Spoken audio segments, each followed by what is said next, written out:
started to notice a pattern. Every single time my long minus distance, text minus only boyfriend and I got into a fight, our high minus strung CEO would force the entire department to work overtime. It was uncanny. So, sitting at my desk, I finally typed out a message to him. Every time we fight, I end up stuck at work. I think we need to break up. You're bad luck. Less than a minute after hitting send, disaster struck. Panic minus stricken, I furiously tapped out another text. And not even kidding, you really are a curse. The boss just announced he's cutting our salaries. Let's block each other. Goodbye. A moment later, the CEO's personal assistant, Simon, stepped out of the corner office. His eyes swept across the room, meticulously scanning our desks, before finally coming to a halt right in front of Clara. Take this pen, Simon said, his voice flat but carrying a strange weight, and follow me to the office. The silver fountain pen in Clara's hand was mine. I'd lent it to her just yesterday, and it was a gift from my text minus boyfriend. 3 minutes ago, I had officially cut ties with my virtual boyfriend. Immediately after, Simon had rushed out of the boss's office, looking thoroughly rattled. HED ordered us all to stand up, clear our desks, and search for something. Then, he took Clara and the pen away. We held our breath as Clara was led away, only letting out a collective sigh once the heavy glass doors clicked shut behind them. Instantly, the office erupted into quiet whispers. What did Clara do? She's going to get absolutely shredded. Someone get the tissues ready. It's going to be a bloodbath. The dread was entirely justified. The Harley family owned a massive, sprawling empire, and Zachary Harley had originally been the high-minus flying CEO of the parent company. But after our branch's performance took a nosedive, they sent him down here to personally whip us into shape.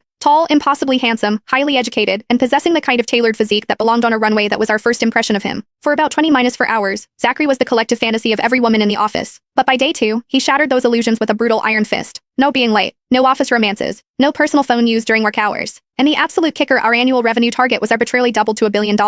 For context, we had barely scraped $500 million the year before. He was ruthless, treating performance metrics like a matter of life and death, moving through the office like a flawlessly programmed, unfeeling machine. People went into his office with forced smiles and came out in tears. If you did well, he expected better. If you fell short, he tore you to shreds without a second thought. He was our resident Grim Reaper. Under the crushing weight of this daily anxiety, I had turned to a coping mechanism, a secret online relationship. It had started as a complete accident. My cousin had gotten a new number, and when I went to add him on WhatsApp, I mistyped a digit. Surprisingly, the stranger on the other end accepted my request anyway. Assuming it was my cousin, I immediately fired off a barrage of random texts. The only response I got was a single question mark. Pissed off, I snapped back, what is your problem? Wanna fight? The stranger replied with another silent. A prickle of unease set in. I tapped on his profile picture and scrolled down. It was completely blank, no status updates, no photos, nothing like my cousin, who posted every single detail of his mundane life. My stomach sank. Oh God. Cringing, I typed, I am so incredibly sorry. Wrong number. Can I buy you a coffee to make up for it? I sent him a quick Venmo of $5. He immediately sent back 50. Intriguing. I decided I liked him already. After a few more exchanges, I realized there was something uniquely captivating about him. Despite never having met, we fit together with an ease that felt almost predestined. We didn't share names, photos, or occupations. We were looking for a connection of the mind, a sanctuary from our real lives. Eventually, we drifted into a relationship.